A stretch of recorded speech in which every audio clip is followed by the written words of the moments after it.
알면 알수록 좋다. 놀고 먹으면서도 지적이고 싶은 욕심쟁이 당신을 위한 잡식 팟캐스트 지지익선 지금 시작합니다. 고고싱. 안녕하세요, 여러분. 안녕하세요. 안내입니다. 김범래입니다. 앤서입니다. 담백합니다. 예. 짧고 좋아요. 바로 저희는 그 후원을 읽어보도록 하겠습니다. 티나의 지식서재님이 10,000원, 라이언황님이 5,000원, 페지모아 페라리님이 111회에 500원, 그리고 뉴스브리핑 33회에도 500원 후원해주셨습니다. 감사합니다. 감사합니다. 되게 국어책 읽듯이. 이 티나의 지식서재님이랑 라이언황님은 그거 후원인가요? 계좌 후원으로. 계좌 후원. 네, 감사합니다. 감사합니다. 그 티나의 지식서재님 나와서 말인데 저 이번에 유튜브에 무슨 영상이 올라갔잖아요. 맞아요. 예고도 없이 무슨 영상이죠? 고민 상담소를 저희가 드디어 개업을 했습니다. 와, 그거 공지를 저희가 언제 했더라? 저희가 한 달 전에 했나요? 아니, 한 5월쯤에 한 것 같은데? 꽤 옛날에 그렇게 한 것 옛날이라고? 같아. 응. 근데 최소 2달 전인 것 같아, 최소. 저희가 이제 에피소드의 맨 앞쪽에 고민 상담 사연을 받고 있다. 메일로 보내달라. 이렇게 한 달 정도 저희가 공지를 했던 것 같아요. 맞아요. 네. 그래서 그거를 저희가 모아서 영상으로 만들어서. 영상으로. 저희 얼굴 다 까고.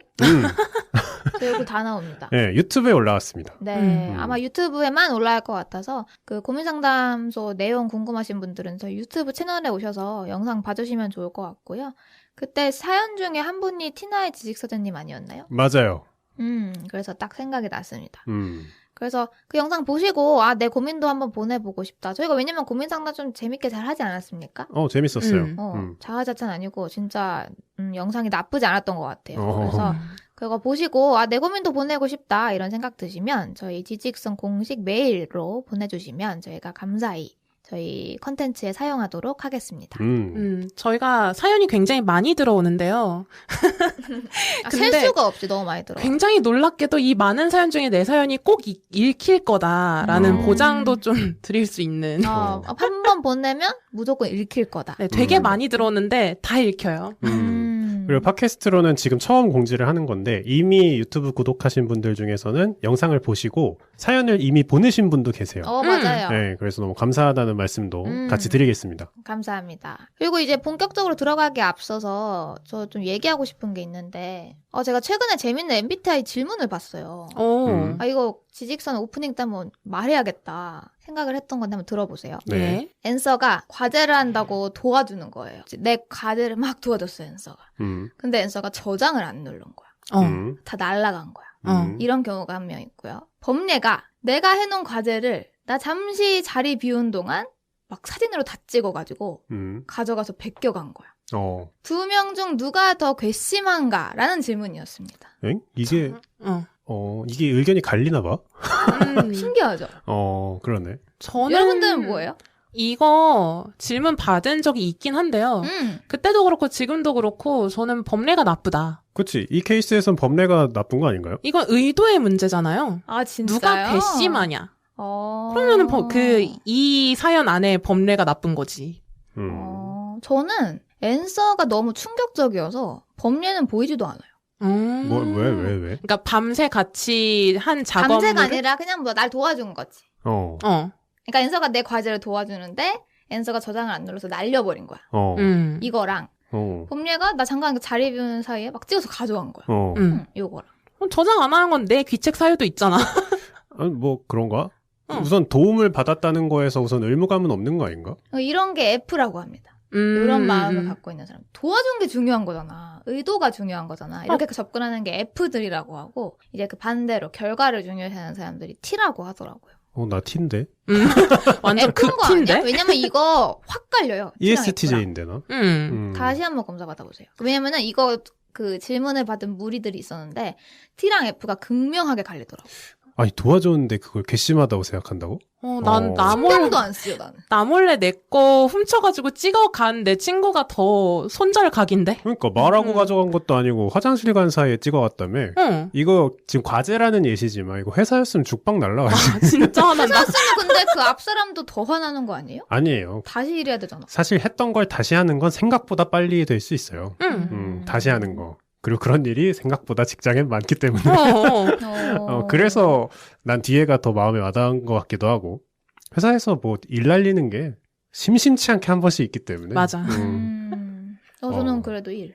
그래요? 네. 안나님 거 종종 가져와도 되겠다. 그러게. 근데 이게 1이라고 해서 2가 좋아라는 말은 아니죠. 둘 다 싫지. 근데 1이 너무 충격적이야. 괘씸보다는 좀 더 충격? 화가 난다? 화도 나고 와 너무 화가 나요 진짜. 진짜? 그래? 난 못 조심해야겠다. 저런 사람은 도와주면 욕먹는 사람. 근데 여러분 티들이 다 제 쪽이라니까요. 네? 저만 그래요? 이럴 것 같죠? 온 세계에서 아니에요. 댓글 좀 달아주세요. 근데 저는 좀 그거 보고 신기했어. 오늘 에피소드 여기까지고요. 네. 댓글 좀 달아주십시오. 이렇게 얘기하면 너무 나쁘게 얘기하는 케이스일 수 있는데 저는 약간 그게 생각나요. 이제 인터넷 사연 중에 아이가 길을 잃어서 울고 있어서 엄마가 올 때까지 한 학생이 약간 보살펴 준 거야. 울지 마, 엄마 곧 올 거야. 엄마랑 통화도 하고 오고 계시다고 하고 막 엄마도 막 불이 나게 오는 거예요. 그래서 애가 너무 울어서 사탕을 사준 거야. 울고 있으라고. 근데 엄마가 오자마자 처음 한 말. 우리 애한테 왜 사탕 먹였어요? 내가 보기엔 그렇게 느껴지는 거지. 뭐가? 호의를 가지고 도와줬는데 그거를 1번이? 1번이 내가 보기엔 그런 식으로 느껴지는 거야. 아니지. 갔다 왔는데 애가 상처가 나 있는 거야, 몸에. 그렇게 봐야지, 1번 상태를. 상처가 사탕 흘려준 게 어떻게 안 좋은 결과야? 근데 상처가 뭐 어떻게 났느냐에 따라 뭐 그래, 그럴 수 이렇게 있지만, 되는 거예요. 그러니까 그 어머니 입장에서는 우리 아이가 단 걸 먹으면 안 되는데 뭐 아니지, 건강상의 수준은 과제가 날아간 걸 너무 가볍게 여기는 것 같아. 근데 과제 한 번 날라갔다고 해서 세상 무너지지 않거든요. 그렇죠. 그러니까 내 말은 저 예시에서 최소한 사탕은 아니고 사탕은 좋은 거일 수도 있잖아요. 애기가 어쨌든 좋아하고 있었을 거 아니야, 사탕을. 그러니까 내가 얘기하고 싶은 건 그거야. 호의로 도와주고도 욕먹는 상황으로 보이는 느낌? 과제가 안 날아갔으면 욕 안 먹었지. 근데 후자는 평생 찝찝하다. 그 사람이랑 친구하면서. 아니, 모르겠네. 후자도 근데 내가 뭐 가만히 있겠다, 계속 친구하겠다, 뭐 그건 아니지만 이 얘기 언제까지 해? 그만해봐. 생각보다 길어졌네, 얘기가. 네, 여러분, 오늘은 발제 안느인 제가 준비를 했고요. 오늘은 이제 음악에 대해서 이야기를 해보려고 합니다. 음악? Music is my life. 이 노래 아시는 분? 임정희? 맞아요. 네. 역시 우리 또래. 안느님 요새 거의 대중문화 평론가 같아요. 맞아요. 그쪽으로 좀 틀까봐요, 진로를. 여러분, 음악 좋아하세요? 좋아하죠. 네. 음악 들으세요? 네. 많이 듣죠. 거의 하루 종일 뭐 특별하게 하는 일 없으면 듣지 않나? 그렇죠. 거의 매일 듣지 않아요? 우리나라 사람들? 안 듣는 날을 꼽기 힘들 것 같은데? 출퇴근할 때는 뭐 기본으로 듣는 것 같고 요즘 일할 때도 가끔씩 그냥 말 거는 사람 없으면 이어폰 꽂고 일하고 좀 반복적인 일을 할 때도 듣고 네. 오히려 집중하려고 듣는 경우도 있고 그렇죠. 자기 전에 듣는 사람들도 있고 그럼 여러분들 음악을 소비를 하시는 거네요? 그쵸? 음악에 돈을 내나요? 네. 그렇죠. 어떻게 내요, 돈을? 그 구독이라고 하나요? 네. 그 스트리밍 서비스, 네, 멜론, 뭐 지니 이런 애들, 유튜브 뮤직 이런 애들 구독으로 돈을 내시는구나. 그러면은 여러분들 구독 서비스에 대해서 잠깐 얘기를 해보자면 저 같은 경우에는 이제 유튜브 프리미엄을 듣습니다.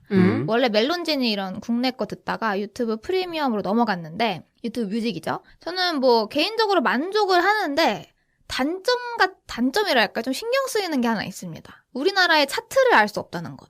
탑백 있잖아요. 유튜브 뮤직이요? 네. 없어요. 보여드릴까요? 네. 잠시만요. 이게 팟캐스트라서 화면을 보여드릴 수는 없는데 여기 있잖아요. 한국 인기곡 탑백.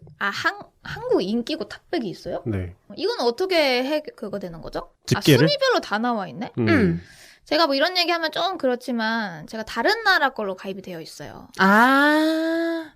무슨 말인지 국적이 아시겠죠? 다르시군요. 네, 우리나라 계정으로 가입이 안 돼 있어요. 네. 그래서 그런 건지 모르겠지만 우리나라의 순위를 제가 알 수가 없고 그리고 이제 유튜브 뮤직은 사실은 큐레이팅이 조금 주인 서비스거든요. 그러니까 멜론이랑 진이랑 약간 달라요. 유튜브 같은 경우에는 제가 한 노래를 검색해서 재생을 하면 그거 관련된 노래가 다음에 쫙 나옵니다.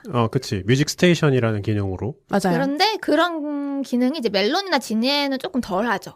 서비스도 잘 되어 있지 않고 뭐 그건 너무 좋아요. 큐레이팅을 해준다는 점은 너무 좋지만 제 입장에서 신곡이 나왔을 때 알 수가 없어요. 우리나라 요즘 무슨 노래가 핫하대? 라고 했을 때 제가 아는 노래 말고는 알 수가 없고 최근에 그 MSG였나요? MSG 워너비? 놀면 뭐하니 나오셨던 분들? 저는 그 제목도 몰라요. 들어본 적도 없고. 전 차트를 봐도 모릅니다. 차트에 있던데? 있어도 뭐야 이게 이러면서. 근데 차트 있으면 알잖아요.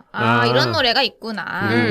뭐 놀면 뭐하니 그건가? 뭐 이렇게 생각이라도 하는데 저는 이제 안 보고 살게 되는 거죠. 그런 것들. 어떤 스트리밍 서비스를 구독을 하면서 그런 음악 생활을 하고 있는데 여러분들은 이제 뭘 구독하고 계시나요? 저 유튜브 뮤직. 저도 유튜브 뮤직. 다 유튜브 뮤직이구나. 유튜브 뮤직 어때요? 근데 전 멜론도 같이 들어요. 어때요? 비교하면? 비교하면? 그러니까 멜론을 굳이 하나 더 듣는 이유는 좀 옛날 노래를 듣고 싶을 때 없는 케이스가 있어서 그때 이제 멜론을 좀 쓰는 편이고 유튜브 뮤직은 말씀하신 대로 전 큐레이션 기능 때문에 써요. 비슷한 풍의 노래를 계속 듣고 싶은데 굳이 찾아보긴 귀찮고 이럴 때 얼마나 좋아. 여자 아이돌 노래 하나 틀어놓으면 한 100곡 나와. 진짜 비슷한 걸로. 비슷한 걸로 계속 나와. 근데 저는 유튜브 뮤직으로 들어간 게 뭐 특별한 이유가 있다라기보다는 유튜브 프리미엄을 쓰면은 자동으로 껴서 들어오잖아요. 그치. 그렇다 보니까 이거 하는데 굳이 멜론에도 또 이중으로 돈을 쓸 필요는 없겠다 싶어서 하고 있는 거라서. 그리고 저는 사실 그 큐레이션 기능을 유튜브 뮤직에서 처음 접한 건 아니고 바이브라는 앱에서 처음 접했어요. 바이브를 그 무료 1개월 이용인가 뭐 그런 걸 해봤는데 그때 이제 큐레이션을 처음 써봤는데 너무 좋은 거야. 나쁘지 않죠. 내가 다음 곡을 안 선택해도 내가 좋아할 법한 노래를 계속 틀어주니까. 그래서 그때 좀 맛을 보고 유튜브 뮤직에서 계속 쓰고 있는 거죠. 그 이제 유튜브 뮤직에도 뭐 탑백 이런 게 있다고 하셨는데 차트가 좀 여러 개가 있나요? 하나인 것 같은데? 그러니까 이게 제가 뭐 저는 탑백도 잘 안 보지만 유튜브 뮤직이랑 이제 멜론지니 같은 경우에 가장 큰 거는 이제 큐레이션 기능의 차이와 차트 기능이죠. 이제 멜론지니는 차트, 특히 멜론 같은 경우에는 차트 기능이 거의 메인 서비스다라고 할 정도로 차트가 실시간 차트도 있고 옛날에는 5분에마다 업데이트되는 차트도 있었대요. 5분 차트라고 해요. 실시간 차트 이런 건가? 그러니까 근데 그 5분마다 갱신되는 차트 이런 식으로 우리나라의 차트 문화에서 조금 상위에 있는 서비스라고 하면은 멜론 차트가 거의 많이 떠올리시는 것 같더라고요. 멜론 탑백이 약간 고유명사 같이 불리기도 하고 상징성이 있죠. 멜론에서 몇 주 동안 1위를 했다면 이건 진짜 대중들이 인정하는 곡이다 이런 식으로. 그리고 멜론 1위 했다 안 했다, 진입을 1위를 했다 안 했다 뭐 이런 것들. 자 그러면은 여러분들은 그런 차트들 있잖아요. 멜론 차트도 그렇고. 뭐 유튜브 차트는 잘 모르겠지만 이런 차트에 대해서 궁금해하셨던 적이 있나요? 글쎄요. 근데 한창 차트 때문에 뒷작업을 한다 뭐 이런 이야기들이 많았잖아요. 사재기 논란이 2018년, 19년인가 한번 시게 있었죠. 그때는 막 이런 것도 있구나. 차트가 그렇게 중요한가? 이런 생각을 했던 시절도 있는데 유튜브 뮤직 들어오면서부터는 사실 차트에 대해서 관심을 요새는 거의 안 가지는 것 같긴 해요. 유튜브 뮤직 사실 뭐 차트가 주도 아니기도 하고 법률님도 별로 궁금해한 적 없어요? 차트에 대해서 궁금한 건 딱히 없는 것 같아요. 그냥 예를 들면 뭐 기준이 뭐야? 그냥 그 재생 횟수 아닐까 싶기도 하고. 스트리밍 횟수? 여러분들은 그러니까 멜론 차트 1위를 했다. 그러면은 우리나라에서 1등 곡이구나. 이런 거라고 생각을 하세요? 그러니까 멜론 차트 1위의 의미에 대해서 한번 생각을 해보신 적이 있으신가요? 뭐 굳이 멜론은 아니어도 돼요? 이게 뭐 대한민국 1위 곡이구나라기보다는 그래도 대중들이 많이 알고 있는 노래구나. 그러니까 대중성 픽이긴 한가 보다. 이런 느낌? 좀 그렇게 생각을 해요. 그러니까 실제로 뭔가 탑백을 듣는다는 그 느낌 자체가 내가 요즘 무슨 노래가 대중한테 인기가 많은지 들어보겠다. 약간 그런 느낌으로 전 듣거든요. 그러니까 유튜브 뮤직에 있는 탑백도 뭔가 내가 탑백에 정말 관심이 많아서 듣는다기보다는 그냥 요즘 누가 무슨 노래 듣나 이러면서 그냥 틀어놓는 거죠. 그러니까 내가 따로 틀어놓지 않아도 그냥 길 가다 보면은 그런 곡은 되게 잘 들리잖아요. 나중에는 내가 모르는데도 따라 부르게 되는 노래? 그런 식으로 생각하게 되는 것 같아요. 대중들이 진짜 좋아하는 노래. 1위나 뭐 탑 10 정도? 그 정도는. 이게 또 그런 거 안 들으면 뭐 음식점에서 노래 나왔는데 이게 무슨 노래야? 이 노래를 몰라? 이러면서 갑자기 아저씨 취급당한단 말이야. 노래 집단에 어울리지 못한다고. 그래. 눈소리. 동생들이랑 어울리려면 다 들어야 돼. 근데 여러분 그런 상황도 보신 적 있으시죠? 특히 멜론이나 지니 같은 국내 차트에서는 좀 흔한 일인데 이제 아이돌이 하나 데뷔를 한다. 데뷔가 아니라 컴백을 했다. 대형 아이돌입니다. 컴백을 하자마자 1위부터 10위까지 쫙 깔려 있어요. 줄 세우기? 네. 본 적 많지. 많이 봤지. 심지어 타이틀곡만 있는 게 당연히 타이틀곡은 하나니까.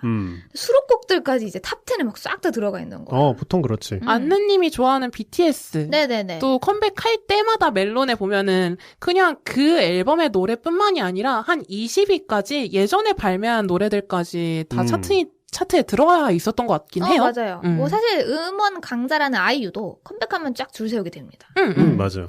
그러니까 이런 상황에서도 그럼 이 모습이 그러니까 탑 1부터 20까지 BTS가 한 18개는 들어가 있어. 이 모습이 우리나라에서 인기 많은 18곡 중, 그러니까 18곡이다. 탑 20이다. 이렇게 볼 수 있을까? 라는 질문도 해볼 수 있는 거죠.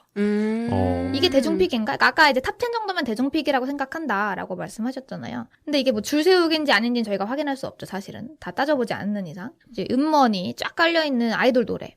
이것도 대중픽이라고 볼 수 있냐? 뭐 이런 질문이 나올 수 있다고 저는 생각해요. 근데 뭐 그렇게 대중픽이 아니라고는 못할 것 같은데? 제가 보기엔 대중픽이 아닐까요? 그러니까 처음에 줄 세우고 1위부터 뭐 10몇 위까지 쫙 줄 세웠어도 네네네. 일주일만 지나면 진짜 그 안에 보석 같은 곡 몇 개 빼고는 다 차트 아웃으로 나가거든요. 맞아요. 그래서 약간 그런 거잖아. 어벤져스가 개봉했을 때 영화관 줄 세웠잖아. 그럼 대한민국은 지금 어벤져스가 집어삼켰느냐? 그건 아니잖아요. 뭔 소리야? 아니, 어벤져스 영화가 하나 개봉하잖아요. 그러니까 어벤져스가 개봉했을 때 상영관을 아주 그냥 싹 쓸어요. 상영관을 싹 쓸어 먹는데 그러니까 상영관을 점령했다고. 그러니까 어디 가도 다른 영화를 보고 싶어도 어벤져스에 밀려서 그 영화가 개봉을 심지어 안 하거나 아침에 저녁에 이렇게 한 번씩만 하거나 그런 정도로 상영관을 다 씹어 먹잖아요. 네네네. 그렇다고 해서 지금 어벤져스 빼고 모든 영화가 다 죽었느냐? 그렇게 얘기할 수 없듯이 그냥 차트도 뭔가 딱 컴백하거나 발매했을 때 한 번 빵 하고 터지는 게 대중적으로 픽을 받았다고 볼 수 있는 거 아닌가? 그쵸? 전 그냥 영화 느낌으로 생각하면 크게 이상하진 않다고 생각을 하긴 하는 것 같아요. 네, 약간 팬덤이랑 대중이랑 선을 긋고 서로 다르게 생각하는 경향은 있긴 있죠, 분명히. 네네네. 그래서 팬덤이 크면은 클수록 그렇게 차트에 줄 세우기를 할 확률이 높은데 그게 과연 이제 전반적인 대중의 취향을 아우르냐 하면은 그건 아닌 것 같긴 해요. 왜요? 그러니까 제가 생각했을 때 뭐 평소에 멜론 탑 100 안에 있는 1위부터 10위 곡은 어딜 가서도 들어봤다라고 할 수 있어도 뭐 BTS가 새로 낸 앨범의 모든 수록곡을 어딜 가든 다 들어보고 이런 건 아니잖아요. 그렇죠. 그러니까 제 친구들이랑 얘기해봐도 그런 곡들이 다 뭐 공감대를 형성할 수 있는 곡은 아닌 거고. 그런 면에 봤을 때 그런 팬덤형 가수의 그런 수록곡들이 대중성을 반영하냐라고 하면은 굳이 그렇다라고 할 수는 없을 것 같은 느낌? 저는 이제 뭐 법률님 말씀하셨던 것 중에 그러니까 결국에는 차트아웃 되지 않냐 뭐 일주일 지나면 그럼 차트아웃 되기 전 차트 말이에요. 1위부터 10위까지 차트아웃 될 곡들이 깔려있단 말이야. 한 곡 빼고는 다 차트아웃 된다 치면은 타이틀곡 빼고는. 그러니까 그 모습이 저희가 아까 얘기했던 그래서 탑 10 정도만 대중성 픽이라고 봐도 되는 거 아니냐라는 그림과 모순되지 않냐라는 거죠. 제 말은. 뭐 그렇게 따지면 모순이라고도 보지만 BTS 정도나 아이유 되는 정도의 가수가 컴백했을 때 그 정도 임팩트를 주는 것도 저는 대중적이다라고 생각이 들어서 그렇게 말씀을 드린 것 같아요. 그러니까 아이유가 싱글곡을 가지고 컴백했다. 그때랑 정말 정규 앨범을 가지고 컴백했다의 느낌은 다르잖아요. 그때 모든 곡이 뭔가 세간의 주목을 받는 게 그리고 그게 모두 차트인을 잠깐이라도 뭐 하루든 이틀이든 하는 게 그게 비대중적이라고 할 수 있을까? 주목을 받았기 때문에 올라간 거 아닌가? 그렇게 저는 생각이 드는 거죠. 그러니까 이 주목을 누구로부터 받았느냐 이게 저는 약간 관건이 되지 않을까라고 생각이 되는 거죠. 그리고 저는 예전에는 이제 멜론 탑백 이런 거에 대해서 좀 회의적이라고 생각을 하긴 했었는데 그 생각이 깨진 게 임영웅이 차트인을 했을 때였어요. 저는 그 미스트롯과 미스터트롯이 얼마나 중장년층에게 엄청난 인기를 구가하고 있는지를 알고 있거든요. 근데 멜론 탑백에 그 송가인 씨는 많이 못 있었어요. 근데 임영웅 씨가 지금도 계속 10몇 위에 있는 걸 보고 이거는 좀 대표성이 있나 보다. 그렇게 막 팬덤들의 세상은 또 아닌가 보다. 그런 생각이 또 들더라고요. 그러니까 뭔가 이게 멜론 탑백이 10대들이 주류로 밀고 땡기면서 하는 그런 곳이라기보다는 옛날엔 그런 생각이 좀 있었는데 팬덤 차트다. 근데 지금은 이 정도면 대중 차트라고 볼 수도 있지 않나? 약간 그런 생각이 좀 더 생긴 거죠. 트로트들이 올라오는 걸 보고. 근데 오히려 임영웅 씨 같은 경우야말로 팬덤이 올린 거 아닌가요? 그러니까 방금 말씀하신 대로 중장년층 팬들이 올린 거잖아요. 그 차트에. 근데 여기서 말하는 그 중장년의 팬과 스트리밍을 막 해가지고 차트를 끌어올리는 그 팬은 또 같다고 봐야 되나? 그것도 좀 이상하긴 하네. 이건 팬덤계를 몰라서 하시는 말씀입니다. 오히려 중장년층 그 팬덤 분들이 스밍 총공을 정말 조직적으로 하세요. 몸 담궈본 건 아니어서 이제 본 것만 말씀드리는 거지만 스밍 총공이 생각보다 좀 되게 전략적으로 이루어지거든요. 왜냐하면 스밍 총공을 하려면 그냥 막 듣는 게 아니라 그 차트에서 얼마 만에 업데이트를 하는지 그리고 몇 %로 그게 되는지 그리고 아이들은 몇 개까지 팔 수 있는지 기계를 몇 개를 돌려야 되고 몇 시부터 몇 시까지 들어야 되는지 이런 것들을 쫙 정리해 주거든요. 팬덤에서. 그런 걸 따라가는 거예요, 팬들이. 그걸 이제 저희 어머니, 아버지 세대분들이 하고 계신 거예요? BTS 팬분들 중에서도 중장년층이 되게 많으시거든요. 그분들도 하고 계십니다. 거의 뭐 군사 전략 같은데. 진짜? 물론 다 그렇다라고 말씀드리는 게 아니에요. 당연히 아닌 분들도 있습니다. 뭐 어쨌든 저는 그냥 개인적으로 그 멜론 탑 100이나 그러니까 탑 10에 있는 탑 20에 그런 줄 세우기를 당한 음반 모습을 딱 그거를 과연 해외 친구가 야 너네 나라에서 지금 인기 있는 노래 뭐야? 라고 물어봤을 때 이 차트를 내가 보여줄 수 있냐 이런 생각을 해봤을 때 저는 아니라는 생각이 들더라고요. 이거는 잠깐 팬이나 관심 있는 분들 한정해서 올라간 차트이기 때문에 이 노래들이 지금 인기가 많은 노래야 라고 보여주기는 좀 무리가 있다라는 의견입니다. 저는. 근데 뭐 주간이나 월간 차트 같은 걸 보여주면은 그거는 약간 반영이 된다고 할 수 있지 않을까요? 차라리 좀 기간을 길게 잡아서. 실시간 차트 말고.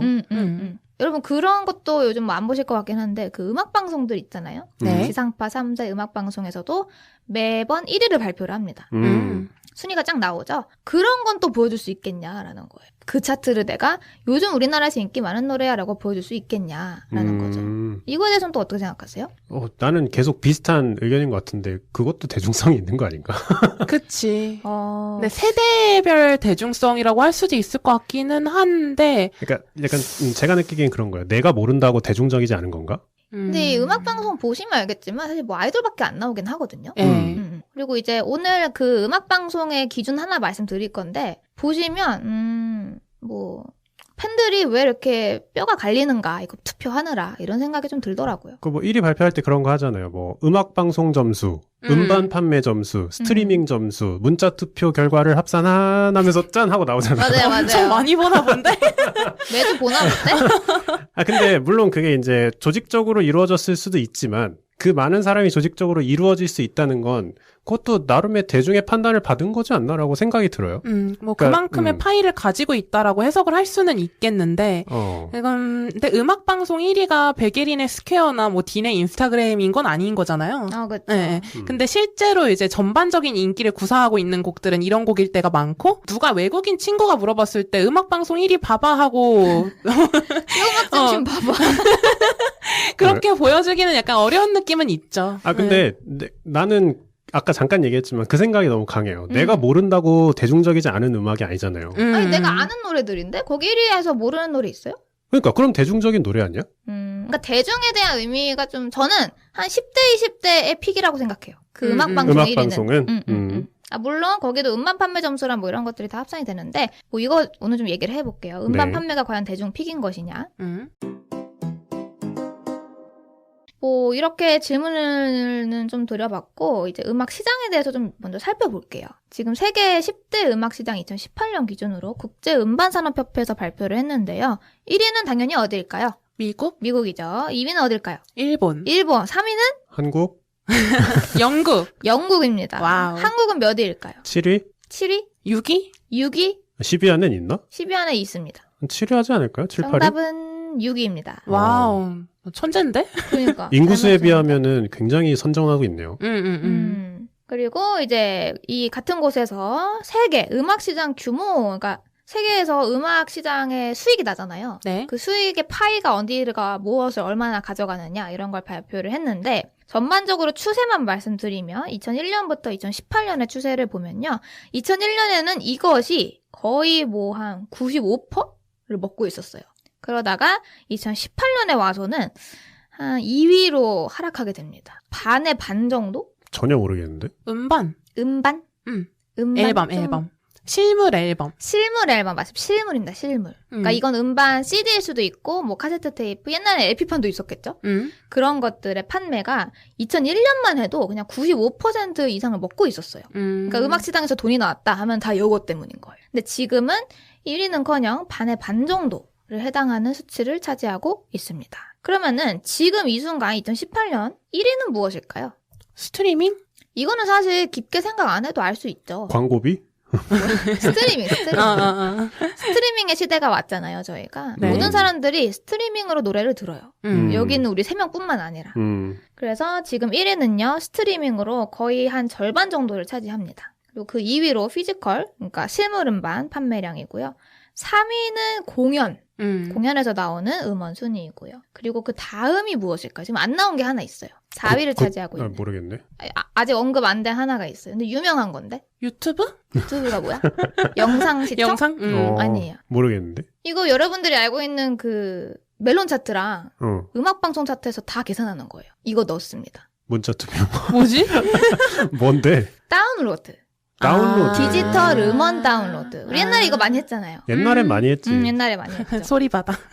소리바다는 근데 그 불법이죠. 무료고, 그러니까 유료로 다운을 받는 디지털 판매량이 4위에 랭크되어 있습니다. 생각보다 많이 낮죠? 얘는 한 2000년, 2010년대 그때 반짝 올라오는 듯 싶더니 다시 한번 파이가 하락을 하고 있는 추세입니다. 그래서 지금 전반적으로 음악 시장에서 가장 인기 있는, 가장 의미 있는 시장은 스트리밍 시장으로 보여지고 있습니다. 그리고 가장 하락기를 맞이하고 있는 시장은 실물 음반, 그리고 디지털도 하락기를 맞이하고 있다. 이렇게 정리해 볼 수 있을 것 같아요. 실물 음반을 안 내는 가수도 많죠, 이제는. 근데 모르겠어요. 제가 보기에는 안 내는 가수들은 이걸 구매할 만한 뒷받침할 만한 팬이 없다라는 측인 것 같고, 아이돌들은 무조건 낸다라고 생각합니다. 아, 그렇죠. 돈이 되니까.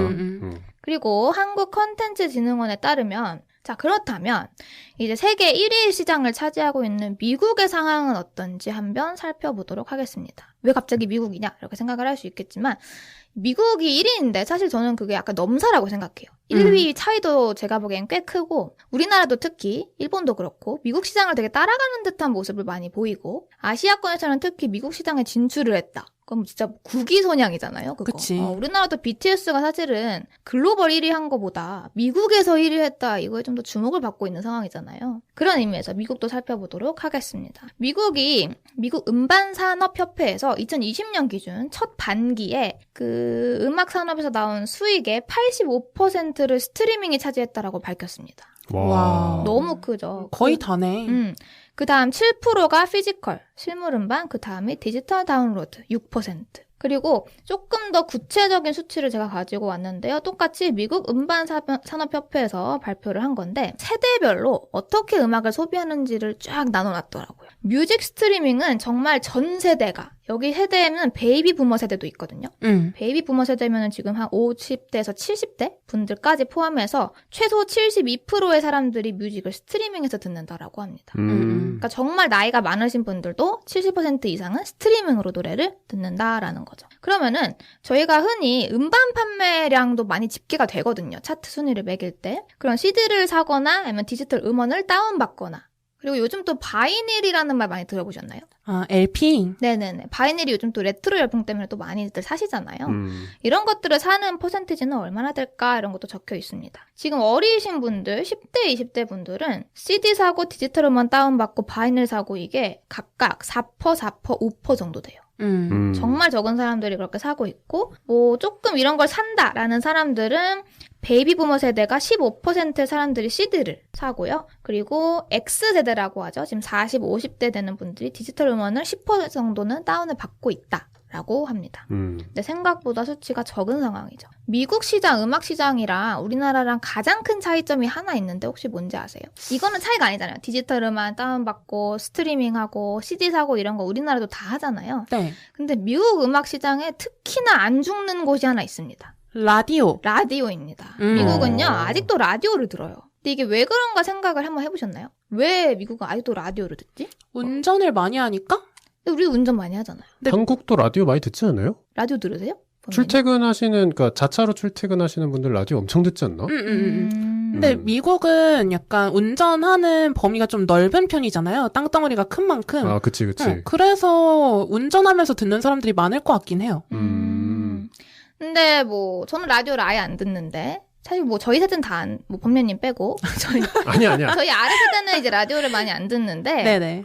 그러니까 우리나라에서 라디오는 사실 올드한 게 된 지 오래라고 저는 생각을 하고, 마치 LP처럼. 근데 저도 뭐 세대를 떠나서 운전하시는 분들은 들을 거라고 저는 확신해요. 근데 저는 라디오 듣는 분보다 유튜브 스트리밍이나 멜론 뮤직 가서 듣는 사람들, 아니면 뭐 팟캐스트나 유튜브 영상 틀어놓는 사람들이 훨씬 많을 거라 생각합니다. 그러니까 대체가 너무 많잖아. 근데 어쨌든 우리나라는 라디오 음악 그 관련된 거를 집계하지 않는다라는 거예요. 의미 있는 숫자라고 생각을 하지 않는 거다라고 볼 수도 있는 거고, 하지만 미국은 라디오로 음악을 듣는 사람들이 굉장히 많기 때문에 차트를 집계를 할 때 꼭 라디오 점수를 넣는 경우가 많습니다. 라디오 점수라는 건 라디오에서 몇 번 송출이 되었냐, 약간 그런 건가요? 그 수치 이름이 정확히 라디오 에어플레이어인데요. 라디오에서 얼마나 재생이 되었느냐라는 거죠. 근데 안느님이 생각할 때는 왜 미국 사람들이 라디오를 더 많이 듣는 것 같아요?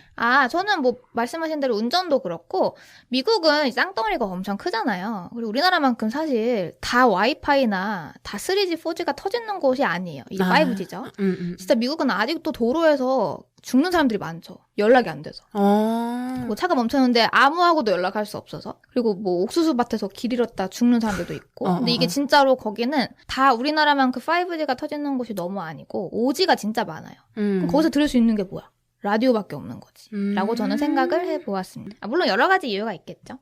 그래서 지금 미국 시장은 라디오 시장이 되게 커서 아직도 그 라디오 뭐라 해야 되지? 라디오 방송사? DJ들의 힘이 센 나라 중에 하나입니다. 자, 뭐 이런 미국 상황에서 그럼 미국이 이제 차트를 집계를 할 거 아니에요. 미국의 공신력 있는 차트면 뭐가 떠오르세요? 빌보드. 빌보드가 바로 떠오르시죠? 이 빌보드 차트는 어떻게 집계를 하고 있냐라는 거죠.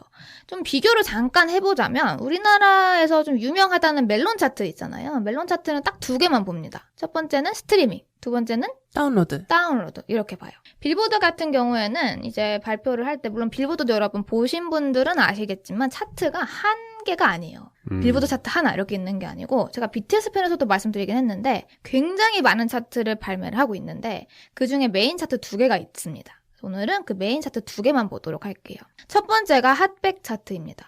이거가 이제 방탄소년단이 요즘 계속 1위 한다고 기사 나오는 그 차트예요. 핫백 차트. 저는 이 핫백 차트가 우리나라의 한 멜론 탑백 같은 위치가 아닌가라는 생각이 듭니다. 이 탑백 차트가 무엇을 계산하냐면 첫 번째 판매량입니다. 세일즈.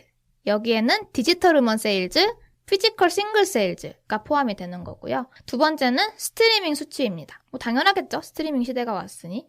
그리고 그 다음으로 에어플레이, 라디오 에어플레이 점수입니다. 그리고 가장 최근에 추가된 수치가 하나 있습니다. 무엇일까요? 뭐 가장 최근이라 해봤자 2013년인가 이때 추가됐어요. 그거 아니야? SNS 언급수?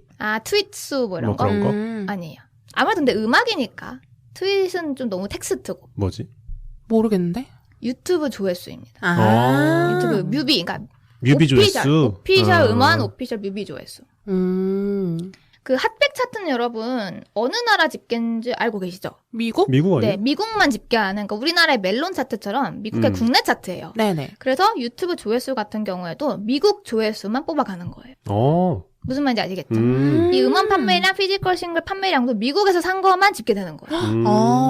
근데 뭐 생각해보면 당연하죠. 우리 멜론 차트도 저 멀리 어디 아프리카에서 듣는 사람도 그 집계 안 하잖아요. 그치. 같은 맥락인 거죠. 그리고 뭐 빌보드 200이라는 차트가 있긴 한데 이건 뭐 앨범 차트예요. 그래서 오늘 뭐 크게 다루는 건 아니라서 넘어가도록 하겠습니다. 이 유튜브 조회수 같은 경우에는 2014년에 추가되기는 했는데 사실 아직도 미국 음원 차트의 탑3로 보는 게 판매량, 세일즈, 두 번째 스트리밍, 세 번째 라디오인데요. 이 세 가지를 집계해서 내고 있는 차트 좀 정당해 보이나요? 뭐 정당할 필요가 있나요? 자기들이 그렇게 하겠다는데.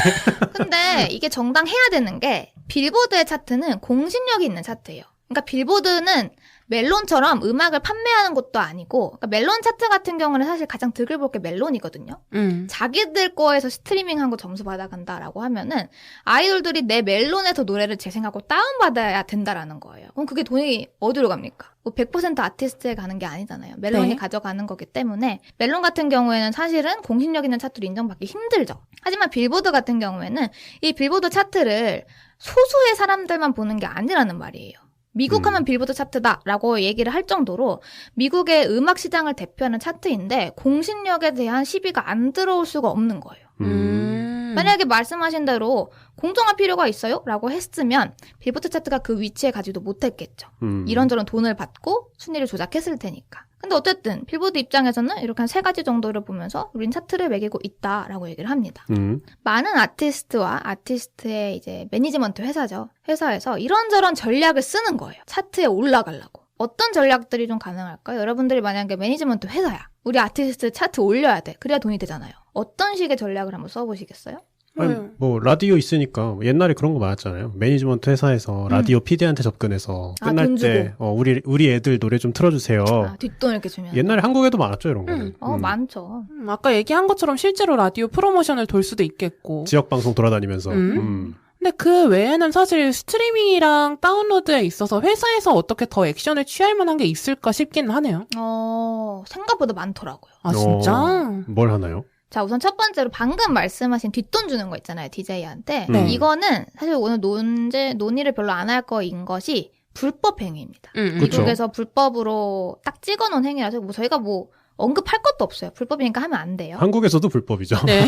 그러니까 이거를 좀 전문 용어라고 해야 될까요? 페이올라라고 부릅니다. 이런 행위를. 라디오 DJ에게 뒷돈을 주고 노래를 틀게 하는 거. 근데 미국에 되게 유명한 롤링스톤이라고 그 음악 매거진이 있거든요. 여기서 아티스트 실명을 닦아서 이 아티스트들이 페이올라 했다 이렇게 밝힌 적도 있다라고 합니다. 되게 우리나라랑 그림이 다르다라는 생각이 한 번도 들었어요. 왜요? 한국도 사재기 의혹 해가지고 여러 분 가시지 않았나요? 근데 그거를 되게 유명한 예를 들면 멜론에서 기사를 냅니다. 멜론 매거진에서 이 가수가 사재기 했습니다. 쓴 적 없어요. 롤링스톤이 되게 음악 매거진에서 조금 신생이긴 한데 꽤나 공신력이 있는 BTS도 인터뷰를 했었고 그런 차트인데 이렇게 대놓고 아예 박아버린 경우는 없지 않았나라는 생각이 들었습니다. 자, 이런 것들을 활용을 해서 매니지먼트와 아티스트가 무슨 전략을 펼칠 수 있을까? 스트리밍은 어차피 많은 사람들이 들어야 되는데 어떻게 할 수 없는 거 아니냐? 혹은 다운로드도 어떻게 우리가 돈을 주고 팬들한테 사라고 할 수도 없고 어떤 편법이 있을까? 첫 번째가 바로 리믹스 편법입니다. 두둥. 리믹스? 네. 다른 가수가 리믹스 하게끔 한다고? 이게 리믹스 편법이 왜 나왔는지 그 배경을 좀 설명드려야 될 것 같아요. 우리나라는 사실 우리나라 K-팝도 그렇고 우리나라는 리믹스 문화가 거의 없는 편이라고 저는 봅니다. 근데 팝송은요. 옛날부터 리믹스 음원이 같이 나오는 경우가 되게 많았어요. 아, 같이 나와요? 동시에 나오냐는 말이에요. 아니요, 동시에도 나오고 앨범에 그래? 들어있어요. 아, 그래? 네. 제가 엄청 좋아했던 브리트니 스피어스 같은 경우에도 크레이지가 리믹스가 있었는데 크레이지라는 노래 아시죠? 네네. 크레이지 이게 리믹스가 하나 있어요. 그 버전이 진짜 유명했거든요. 이런 식으로 리믹스는 팬들에게 약간 팬 서비스이기도 하면서 정말 인기곡에 리믹스가 하나 있으면 인기곡 질렸을 때 리믹스 들으면서 좀 노래를 계속 들을 수 있는 저는 되게 좋아했던 문화였는데 집계를 어떻게 할 것 같아요? 리믹스 따로 하고 본곡 따로 할 것 같은데 그게 아닌가 봐요? 네, 하나로 집계가 되는 거예요. 예를 들면 크레이지 리믹스가 있다. 그럼 크레이지에 다 합산되는 거예요. 그렇게 나쁘진 않은 것 같은데? 그러니까 이게 당연하지 않나요? 당연하지 않나? 왜냐면 크레이지와 크레이지 리믹스가 있어. 크레이지 리믹스를 듣는 사람들은 크레이지를 들었다고 생각을 하고 가져가는 거지. 그치. 횟수를. 약간 말 그대로 리믹스를 즐기는 거잖아요. 근데 그 노래가 어쨌든 크레이지라는 노래잖아요. 이런 식으로 해서 합산이 리믹스로 됐더라는 거죠. 이게 리믹스가 더 잘 되는 케이스도 많아요. 되게 최근에 좀 많죠. 팝송에서. 오늘 사례를 다 들기에는 좀 시간이 없고 어쨌든 그런 것 때문에 리믹스를 들어도 똑같이 된다. 근데 비중이 똑같아요. 리믹스를 듣는다고 해서 막 비중이 0.5 이런 게 아니란 말이에요. 다 1대1대1로 들어가기 때문에 리믹스를 졸라 많이 내는 거예요. 아, 그러니까 발매 여력이 있는 음반사 같은 경우에는 더 리믹스를 많이 내고 그게 점수에 들어간다라는 거죠? 사실 발매 여력이라고 할 것도 없는 게 디지털 음반을 내는 거잖아요. 그러면은 리믹스 이렇게 뽕짝뽕짝 넣어가지고 발매만 하면 되는 거야. 그러면 여러분들이 팬이야. 아리아나 그란데 팬이야. 이번 노래가 하나 나왔대요. 리믹스 버전이 막 15개야. 다 듣는 거지. 다 사는 거지. 다 다운로드하고. 그러면은 아리아나 입장에서는 난 노래를 하나 냈지만 15개 노래가 깔려있는 거나 마찬가지다. 라는 거예요. 이런 편법을 쓸 수 있다라는 거죠. 똑똑하네. 약간 우리나라 아이돌들 앨범이 한 4가지 버전으로 나오고 그러잖아요. 표지만 바꿔서. 그거랑 약간 비슷하게 느껴지기도 그거의 하네. 디지털 버전인 거죠. 그 안에 또 뽑기도 있잖아요. 뭐 사진이 누가 들어있느냐 뭐 이런 거. 맞아요. 이거 관련해서 BTS가 욕을 먹은 적이 있습니다. BTS도 뭐 리믹스가 많은가요? 그 다이너마이트라는 노래 있죠? 네. 그 리믹스랑 포함해서 리믹스 원곡, 인스트루먼털 버전 다 포함해서 한 11개인가 나왔어요. 10개인가 11개인가. 소속사와 아티스트가 원해서 나온 리믹스예요? 무슨 말이죠? 아니면 다른 아티스트들이 나도 리믹스 해보고 싶어라고 이렇게 선의로 시작돼서 늘어난 건지. 피처링 말씀하시는 건가? 아니요, 리믹스. 소속사에서 내는 거죠. 리믹스 버전을 BTS 계속. 리믹스는 BTS만 낼 수 있는 거예요. DJ들이 혼자 내는 거 있잖아요. 그거는 팬심으로 내는 거고 그건 집계가 되지도 않고 앨범에 들어있지도 않죠. 그거 그거 말씀하시는 거 맞아요? 저는 소속사에서 리믹스를 자체적으로 내기도 하지만 네네네. 다른 말씀하신 대로 DJ나 다른 뭔가 이렇게 음악 관련 분이 나 이 노래를 이렇게 한번 내고 싶어라고 해서 리믹스를 많이 하시잖아요. 그쵸. 제가 이제 데스파시토라는 노래 한참 꽂혀 있었을 때 그건 리믹스가 셀 수도 없이 많아요. 맞아. 그건 DJ들이 그냥 내는 거니까 그죠. 그걸 집계 절대 할 수 없죠. 오피셜 음원만 집계를 하는 거죠. 오피셜로 리믹스가 나온 게 11개다? 네. 다이너마이트가? 와우. 그러니까 이게 어떻게 볼 거냐의 시각 차이인 것 같아요. 이거를 범례님이 말씀하신 대로 똑똑하다. 저렇게 전략해야지 라고 볼 수도 있는 거고 이게 뭐야? 라고 볼 수도 있는 거죠. 누구는 리믹스 안 내고 싶어서 안 내나? 막 이렇게 생각할 수도 있는 거고. 특히 팬덤으로 먹고 들어가는 다운로드 시장 같은 경우에는 리믹스를 많이 낸다라는 거에 의도가 과연 무엇일까? 이걸 알 수 있다라는 거죠. 어차피 다운로드는 팬만 하는데 뭐 이렇게 볼 수도 있는 거고. 그리고 두 번째는 이것도 좀 문제가 많죠. 덤핑이라는 겁니다. 덤핑이 뭘까요? 덤핑. 그러게 정책 기사에서 많이 본 건데. 떨이 같은 느낌인데. 경제에서 많이 나오죠. 네, 맞아요. 떨이. 맞아요. 여러분 다운로드 받아보신 지 오래되셨죠? 그럼요. 저도 진짜 오래돼서 잘 모르는데 미국 같은 경우에는 음악 하나당 얼마일까요? 다운로드 받으려면. 한 1.5달러? 비슷해요. 그래요? 얼마일 것 같아요? 1불, 2불 하지 않을까? 2불 너무 비싸지 않아? 2불은 너무 비싸다. 알게 뭐야. 노래 하나인데? 한국 아닌데. 1.29달러입니다. 우리나라 돈으로 한 1,500원 하는 것 같아. 덤핑을 그럼 어떻게 한다는 걸까요? 다운로드 가격을 후려치나요? 네. 반값으로 후려칩니다. 그게 되네? 근데 저도 이게 이상한 게 이 덤핑이라는 말 있잖아요. 영어잖아요. 근데 미국에서는 이 노래를 덤핑했다라고 할 때 덤핑이란 단어를 안 쓰더라고요. 할인 판매했다 이렇게 표현을 하던데 우리나라에서는 이걸 덤핑이라고 이름 붙여서 지금 언급을 많이 하고 있어서 저도 그냥 덤핑이라 하겠습니다. 0.69달러 이하로 팔아요. 이것도 똑똑한 것 같은데 내가 보기에. 이게 똑똑한 거예요? 왜냐면 이게 재화를 더 많이 판다고 다운로드니까 생산 비용이 드는 게 아니잖아요. 많이 팔릴수록 좋은 거잖아. 그러니까 근데 이게 가격을 깎는다는 게 똑똑한 사람들이 낼 수 있는 전략이 아니라 할 수 있는 사람이 할 수 있는 거거든요. 예를 들면 나는 진짜 이거 없으면 안 돼. 하루 벌어 하루 사는 진짜 가난한 아티스트 매니지먼트 회사야. 그러면 덤핑을 얼마나 할 수 있겠냐라는 거예요. 그치. 그러니까 이거는 똑똑한 전략이다가 아니라 할 수 있는 사람이 하는 거고 판매량 늘리고 싶은 사람이 하는 거예요. 다 하면 되잖아 그러면. 그리고 누군 바보라서 1.29에 팔아? 이게 이런 생각. 되게 이상한 게 음원이라는 건 내구성이 없잖아요. 그러니까 뭐 들을수록 닳는 것도 아니고 계속 똑같이 그 자리에 있는 존재인 건데 이게 시간이 지났다고 해서 세일을 할 수 있는 건가 싶긴 하네요. 근데 그렇게 따져보면 게임도 시간 지나면 세일하잖아요. 그 이유는 이제 처음에 빵 하고 처음에 나왔을 땐 오픈빨이라고 하잖아요. 처음 나왔을 땐 1.29달러였나요? 그렇게 해도 잘 팔렸겠지. 근데 시간이 지나서 이제 오픈빨도 떨어지고 구매율도 떨어질 때 한 번 세일해서 한 번 더 피크를 치우려고 이제 세일을 하는 건데. 그쵸. 근데 생각해보면 신상이 아니면 할인하는 게 되게 이치에 맞지 않나요? 모든 물건도 그렇잖아. 신상일 때는 제값에 팔다가 시즌이 지나서 시즌 오프 세일 하는 거잖아요.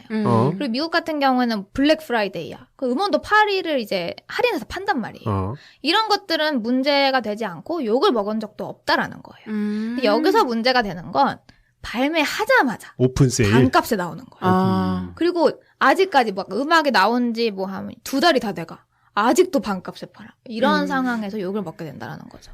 근데 전 이게 디지털 콘텐츠라는 입장에서 보면 좀 이해는 되거든요. 게임 같은 경우도 계속 게임 얘기를 하는데 얼리버드 액세스처럼 일찍 사는 사람들한테 약간 할인해주는 케이스가 있어요. 그 이유는 초동 판매량을 위해서 그런 케이스가 있고 또 이왕 사실 분들이라면 발매 날 사세요. 그런 느낌이죠. 가격이 계속 한 며칠간 똑같으면 이게 판매량이 분산되니까 그냥 같은 날 판매고를 맥스를 찍기 위해서 그런 오픈 세일을 많이 하긴 하는데 디지털 콘텐츠라는 입장에서는 사실 음원뿐 아니라 많은 데서 하고 있지 않나라는 생각도 좀 드네요.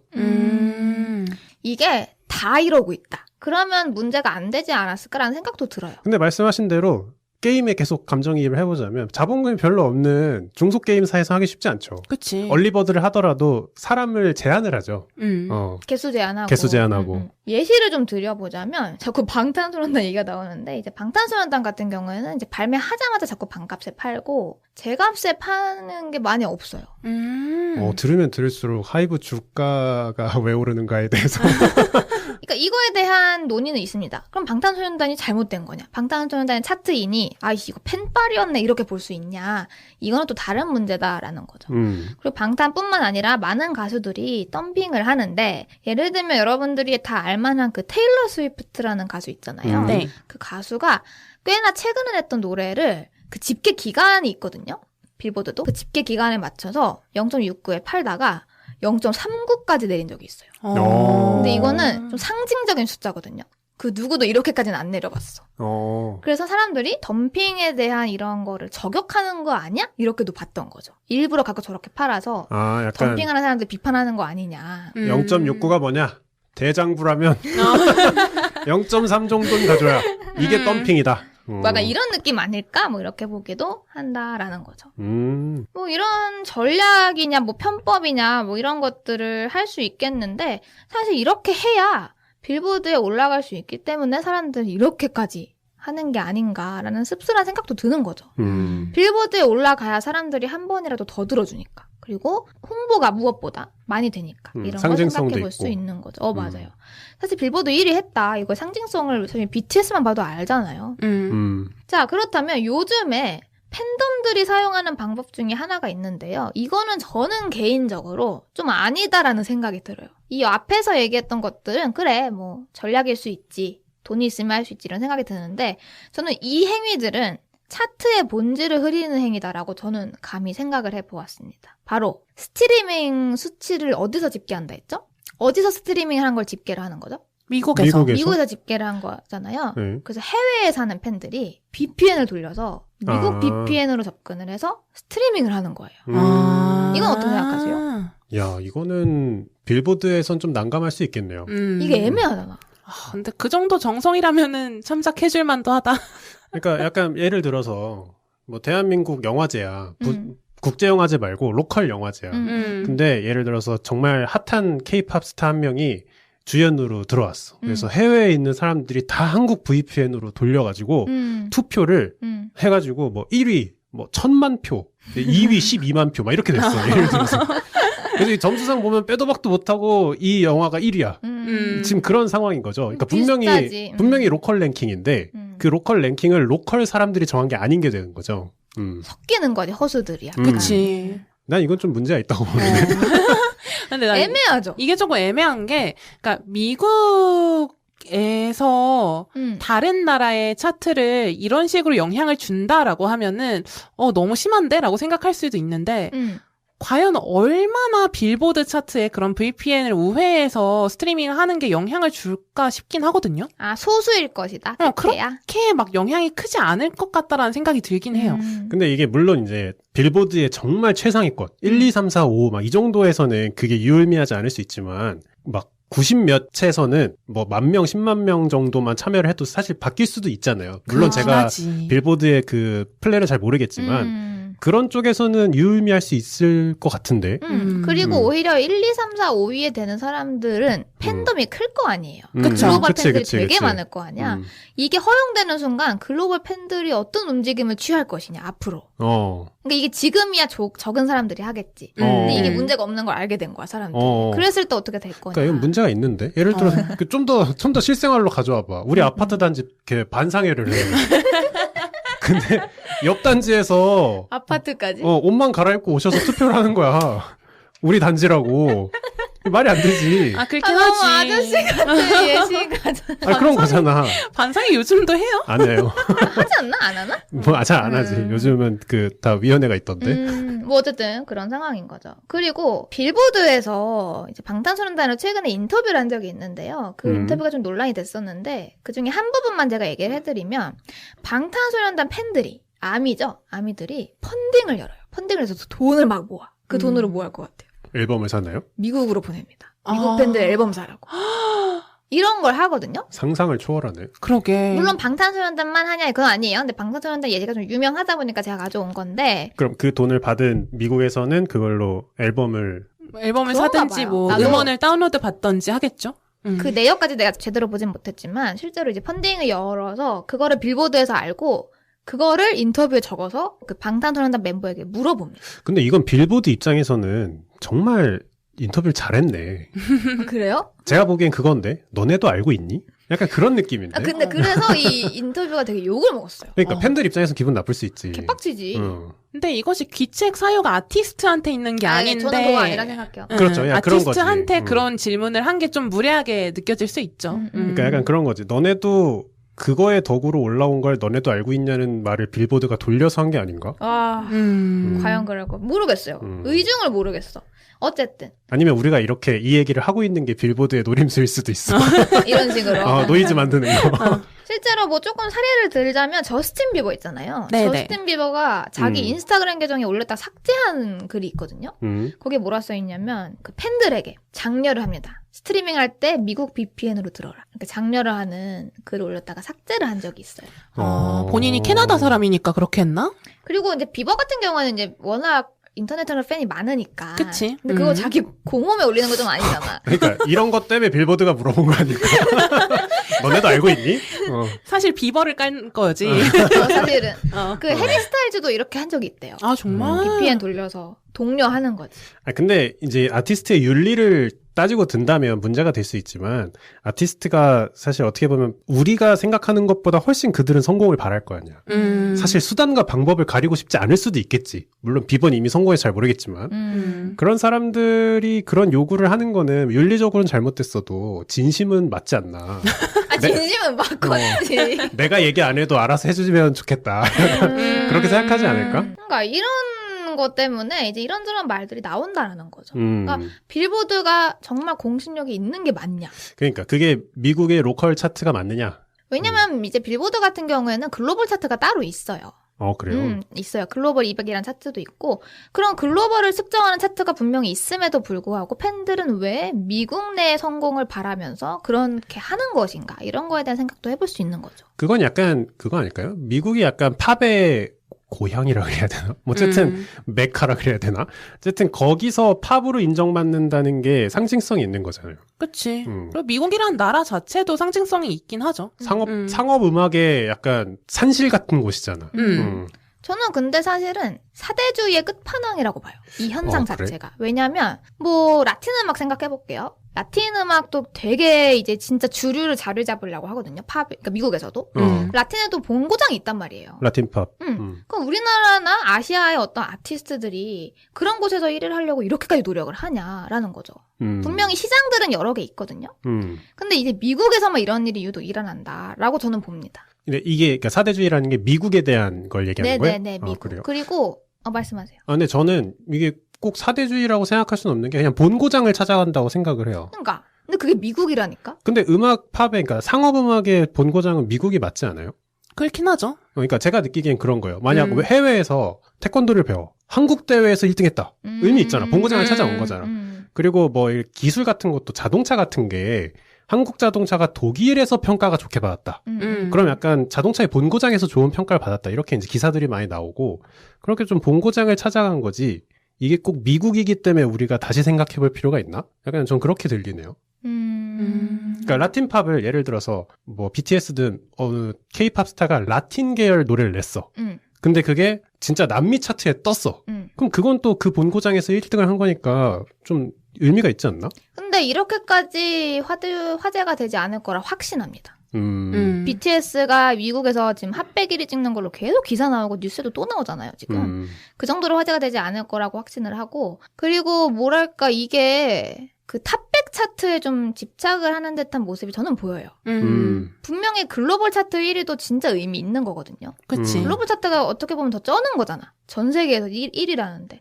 근데 미국 내에서 1위를 했다라는 그 퓨어함. 이 사람들이 진짜 찐 미국인들에게 인정을 받았다라는 그 도장의 의미가 되게 큰 것 같다. 그 배지가 되게 커 보이는 것 같다. 이런 생각이 좀 드는 것 같아요. 제 생각이에요. 근데 이런 얘기는 저는 박진영 PD인가? 그분 인터뷰에서도 봤던 것 같은데. 핫백이 가지는 의미는 다르다. 약간 그런 거? 사실 저는 그 박진영 PD JYP는 맞아요. 사대주의 미국 그러니까 뭐라 해야 되지? 명예 미국인이 되고 싶어 하는 그 욕망을 숨기지 않는 곳이라 생각해요. 박진영이 이제 미국 진출을 엄청나게 좋아했었잖아요. 원더걸스를 그 우는 원더걸스 그 어린애들을 보냈잖아 미국에. 한국에서 그렇게 잘 나가고 있었는데. 근데 미국에서 보내서 인정받고 싶었던 게 어떤 아티스트의 무대에 섰냐 뭐 이런 거. 그러니까 무슨 느낌인지 아시겠죠? 오프닝 가수로 섰다 뭐 이런 거. 그리고 뭐 미국 내에서 빌보드 그 순위를 갖고 있는 게 그러니까 찐 미국인들에게 인정을 받았다. 로컬애들에게 인정을 받았다. 이런 도장을 되게 찍고 싶어 했단 말이에요. 그런 거를 숨기지 않는 곳 중에 하나가 전 JYP라 생각합니다. 지금 미국 얘기만 해도 이렇게 왔어. 할 얘기가 참 많은데. 몇 개국을 돌아다녀야 되죠? 한국만 남았어. 한국. 거의 다 한국은 했네. 알아야 될 거 아니야. 미국만 알아보면 안 되잖아. 한국. 좀 요약만 할게요. 시간이 없으니까. 한국은 아까 세계 시장 제가 추이 말씀드렸죠. 어떤 시장은 하락하는데 어떤 시장은 올라가고 기억나시죠? 네. 그거랑 되게 다른 양상을 보이고 있는데 어떤 양상을 보이고 있을까요? 한번 맞춰보세요. 다른 양상을 보이고 있다? 네. 스트리밍이 그냥 다 먹고 있지 않나? 라디오도 우리나라도? 없고. 우리나라도 스트리밍이 주인 건 맞아요. 하지만 다른 곳에서 이런 모양이 그려지고 있었어요. 왜 이러지? 이런 모양. 앨범 판매량이 점점 더 늘어나고 있다? 네, 피지컬 판매량이 점점 늘어나고 있어요. 나 이거 기사로 본 것 같아요. 다른 나라들은 역성장하고 있거든요. 그러니까 다 하락하고 있거든요. 근데 우리나라는 피지컬 세일즈가 올라가고 있어. 디지털 다운로드도 올라가고 있습니다. 이게 무슨 일이냐라는 거죠. 이런 피지컬 시장이 쇠퇴하고 있는 와중에 파회법을 찾았다. 근데 희한한 거지. CD 플레이어 가지고 있는 사람들이 요새 아무도 없는데 실물 앨범 판매량은 계속 성장하고 있다라는 게 좀 기괴하긴 하죠. 근데 저는 기업 입장에서 보면 정말 대단한 거죠. 어떻게 보면 쇠퇴하는 산업군에서 지금 이익을 창출하고 있다는 얘기잖아요. 전 이거를 굉장히 좋게 봤던 케이스 중 하나가 예전에 14년인가 15년인가 지드래곤이 앨범을 냈어요. 근데 그 앨범에 그 전까지는 다 이제 CD가 들어있었는데 그 앨범에 USB가 들어있었던 적이 있어요. 알아요. 그게 엄청난 욕을 먹었어요. 막 몇만 원 주고 사는데 딸랑 USB 들어있는 게 말이 되냐. 그것도 있고 그 USB가 다 벗겨지는 거야. 그 칠해졌던 칠이. 게. 근데 저는 그걸 보고 USB를 넣어서 성의 없다 막 이런 의견도 있었어. 근데 제가 보기에는 똑똑한 거예요. 왜냐면 말씀하신 대로 이제 더 이상 CD는 저장 매체로서의 의미가 좀 없었거든요. 2014년, 15년만 해도. 그래서 이제 USB를 넣었다길래 이거 일 잘한다. 확실히 일을 잘한다 이렇게 생각했는데 내 똥촉대로 욕을 엄청 먹더라고. 난 되게 좋게 생각했는데. 너무 똥촉인데? 근데 그게 기본적으로 욕을 먹었던 이유는 그 안에 있는 뭐 내용물이 문제가 아니고 가격이 우선 말도 안 됐고 정확히 얼마인지는 기억이 안 나요. 좀 비싸긴 했어요. 좀 많이 비싸긴 비쌌어요. 했지만 근데 제가 보기에는 저장 매체 입장에서는 USB가 훨씬 사용하기 편리하거든요. 근데 그걸로 노래를 들어요? USB로? 아니 그 반대로 그럼 CD로는 노래를 듣나? 안 들어. 안 이게 듣잖아. 문제라는 거야 이 상황이. 그러니까 내가 보기에는 이제는 앨범을 사면 안에 마이크로칩만 들어있어도 돼. 아무것도 안 들어. 안 들어있어도 돼. 맞아. QR코드만 있으면 돼. 쓰면 돼. 그래. 근데 여러분들이 이게 뭐 좋다 안 좋다 얘기할 수 있어요. 근데 저는 결국에 구매를 하는 게 이거 다 누가 올리냐라는 거야. K-pop 팬들이 올린다라는 거예요. 그치. K-pop 팬들 누구야? 여러분들 미래 자식들이에요. 미래 자식들이 내가 준 용돈 그 듣지도 않은 CD 막 100장씩 사려고 돈 쓰고 있다라는 거야. 이게 속이 터져 안 터져. 그리고 이렇게 K-pop 팬들이나 아티스트 팬들이 자꾸 사고 하는데 그럼 음반 판매량 점수가 대중성을 띠냐라는 거예요. 아무도 안 사는 저 수치가. 그러니까 제가 보기에는 음반을 뭐 막 이렇게 소비하기 위해서 막 이런저런 막 방법들을 쓰잖아요. 소속사들이. 전 그건 나쁘다고 생각 안 해요. 왜냐하면 수익을 창출하는 건 회사 입장에서 당연한 거야. 그 포토 뽑기 하잖아요. 난 그거 보고 진짜 대단하다고 생각했어. 야, 돈 잘 번다? 이렇게 죽어가는 앨범을 이렇게 모르시는 분들한테 말씀을 드리면 뭐 10명 멤버의 아이돌이다. 그 앨범을 사면 그 중에 1명 멤버의 사진이 들어있어요. 랜덤이에요. 원한다고 살 수도 없어요. 그래서 자기가 원하는 그 사진을 다 모으려면 여러 개를 사야 되는 거야. 그러니까 약간 뽑기 게임 같이 하는 거죠. 그거 보고 정말 대단하다고 생각했는데 그건 문제가 안 된다고 생각해요. 왜냐면 기업이 이윤을 창출하기 위해서 아이디어를 낸 거니까. 비즈니스 모델을 낸 거지. 해야지. 근데 그거를 차트에 계속 반영하고 있는 차트 업체는 좀 더 고민을 해봐야죠.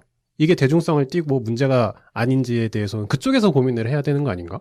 그런 생각이 좀 드네요. 저는 그 판매하는 아티스트 쪽도 진짜 적당히 했으면 좋겠다라고 면전에 얘기하고 싶다니까요. 이거 다 누가 사는데 10대들이 그 피 묻은 돈으로 사는 거란 말이에요. 근데 그것 가지고 뭐라 할 순 없지. 근데 의외로 20대들도 많이 사고, 근데 저는 이 돈 낭비가 된다라는 면에서는 사실 크게 뭐 문제 없다라고 생각을 하는데, 돈 쓰는 건 자기 자유 의지니까. 저도 그렇게 생각해요. 시장에 돈이 도는 건 괜찮아. 근데 너무 환경 파괴 같은 거야, 이게. 그 재고만 쌓인다니까. 근데 이게 무슨 환경에 무슨 의미가 있겠어요? 만들어지고 그게 집에 쌓여 있거나 아니면 그냥 버려지거나 어디 기부되거나 이런 식으로 소비가 되는 건데. 기부가 되면 다행이에요. 예. 기부 받은 적은 어디다 쓸 거야, 그거. 그러니까 근데 이게 그냥 자원 낭비인 거잖아요. 그래서 이게 좀 문제인 것 같기는 해요. 이거를 좀 기획사들 입장에서 뭔가 방법을 구안을 해야 되지 않을까? 좀? 그러니까 아니면 이렇게 앨범 판매량이 집계가 되니까 앨범을 팔긴 파는데 그냥 골판지 박스 하나 가는 거야. 그리고 그렇게만 오면 다행이다. 받으시면 박스는 분리수거 하시면 됩니다. 분리수거 쫙 되는 걸로. 그러니까 내가 보기에는 앨범을 팔아서 이윤을 창출하고자 하는 소속사한테 뭔가 문제를 던진다기보다는 그게 팔리는 이유는 결국 팬들은 차트인을 하고 싶은 거잖아요. 맞아요. 아니 뭐 말씀하신 대로 카드 모으려고 사는 거잖아. 그러니까 카드를 모으겠다고 사겠다. 난 그거는 사실 문제 없다고 생각해. 본인 만족을 위해서. 근데 그 이상 계속 산다는 얘기는 결국은 이 점수를 올려서 내가 좋아하는 아이돌이 차트인했으면 좋겠다라는 마음이잖아. 그러면 이걸 차트의 그 음반 점수를 크게 반영하는 그 회사에 좀 문제 제기를 해야지. 소속사 보고 만들지 마 라고 해버리면 아니 우리 애들도 차트인도 해서 사람들이 좀 들어주고 해야 되는데 우리 보고만 안 하라고 하면 어떡하냐. 그렇게 나올 게 좀 뻔해 보여서 그렇게 좀 생각이 드네요. 근데 저는 차트 없어도 좀 그대로일 것 같은 게 우선 뭐 그런 카드 모으는 것도 그렇고 이게 앨범을 사야 그게 온대요. 팬사인회 응모권이 온대. 그래서 그거 보셨어요, 여러분? 뭐 주작인지 아닌지는 알 수 없지만 워너원 팬인데 앨범을 200장을 샀대. 돈이 진짜 엄청난 거거든요. 근데 떨어졌다는 거야, 팬사인회. 거의 한 뭐 400만 원 정도 쓰고 떨어진 거지. 그지. 그러면은 이건 차트가 없어도 애들은 살 거라니까요? 근데 그것도 모르겠어요. 이게 규제가 들어간다면 모르겠지만 그러니까 사실 중독성이거나 약간 그런 쪽으로 생각을 해보면 규제의 대상이 될 수도 있다고 생각을 하는데 그렇게 극악의 확률이고 막 200만 원, 400만 원 써도 될 수 없다는 거면 본인이 깨닫고 내려오지 않는 이상 그게 앨범이 아닐 뿐이지 다른 방식으로 돈을 흡수하려고 소속사는 꾸준히 노력하지 않을까요? 그래요. 차라리 앨범 말고 다른 거 팔아. 골판지 박스 팔아서 안에 QR코드 찍고. 아니, 근데 그 쓰레기 다 어떻게 할 거야, 진짜? 그러니까. 좀 뭐 비슷하게, 그 요즘 이제 리니지를 필두로 해서 여러 이제 뽑기형 아이템에 대해서 몇 년 전부터 좀 얘기가 많이 나와서 그건 규제가 들어갔어요. 그것도 똑같아요. 그게 확률로 들어가 있는 거니까 뭐 아이돌 팬사인회 똑같잖아. 확률로 뽑는 거 아니야. 그래서 그건 지금 규제를 들어가고 있죠. 확률을 밝혀라. 확률을 밝혀야 되고 그 확률을 지키지 않으면 좀 문제가 심각해져요. 그런 식으로 규제가 들어가고 있는데 만약 안내님이 말씀하신 것도 지금은 많은 사람이 공감하지 못하지만 그거에 대해서 공감해주는 사람이 많아지면 거기도 이제 자율형 뽑기 규제 아이돌 팬사 몇 개 사면 반드시 한 장 나와야 된다. 뭐 그런 식으로 규제가 들어가겠죠. 이런저런 얘기를 나눠보고 오늘 얘기가 끝이 났는데 사실 제가 뭐 준비해온 자료는 좀 더 있습니다만 여기서 끝내야 할 것 같습니다. 아쉽네요. 할 말이 되게 많았는데. 아니, 다음에 이어서 한 번 더 해요. 또 이어서 할 만한 분량은 또 안 나와요. 제가 다음에 그 뉴스 브리핑 제가 하나 들어가서 그 멜론 차트 탑백이 여러분 한번 없어졌다가 이번에 또 나왔습니다. 그거에 대해서 한번 얘기를 해보도록 할게요. 좋네요. 좋네요. 그래서 오늘은 이렇게 미국 음악 시장과 한국 음악 시장 그리고 음악 차트 그리고 K-팝 중심으로 팬덤에 대한 이야기를 좀 나눠보았는데 어떠셨나요? 뭐 재밌었고요. 그래도 앞에서 얘기했던 거에서 좀 생각이 안 바뀐 게 있다면 그래도 차트는 대중성이 있지 않나. 그 생각은 조금 안 바뀌는 것 같아요. 왜 안 바뀌는 거지? 그러니까 거기에 정말 좋은 노래가 올라올 때가 있어요.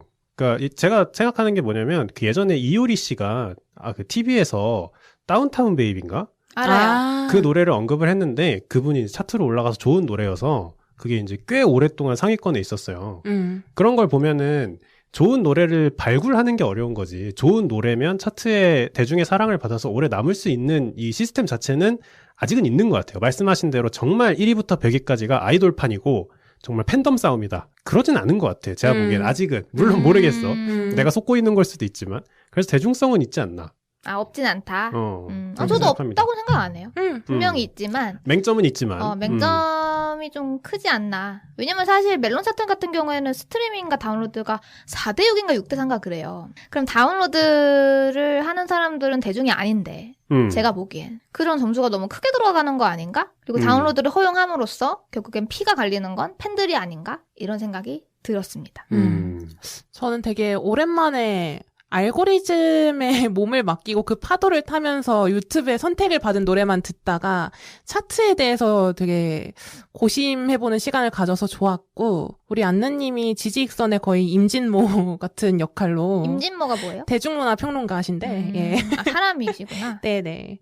아주 이렇게 대중문화를 잘 설명해주고 계신데, 나중에 언젠가 안느님이 그래미 그 설명하는 분들 있죠? 해설. 아, 그런 분들이 있어요? 예. 그 그래미 어워드 있을 때마다 대중문화 평론가들이 거기서 설명을 해주거든요. 안느님이 하는 날도 오지 않을까. 그런. 재밌겠다. 네, 그런 망상을 한번 해봤습니다. 예. 재밌네요. 아마 이제 노래는 많은 청취자분들도 듣고 계실 거라서 그 차트에 대한 생각도 다양하실 것 같아요. 저는 이제 차트에 대해서 굉장히, 대중적이지. 그렇게 생각하지만 분명히 듣는 분들 중에서는 김범래가 너무 순진한 게 아닌가. 그렇게 생각하는 분들도 많을 것 같아서 의견이 있으시면 또 댓글로 부탁드립니다. 네, 오늘은 여기까지 하고 방송 마치도록 하겠습니다. 감사합니다. 감사합니다. 감사합니다.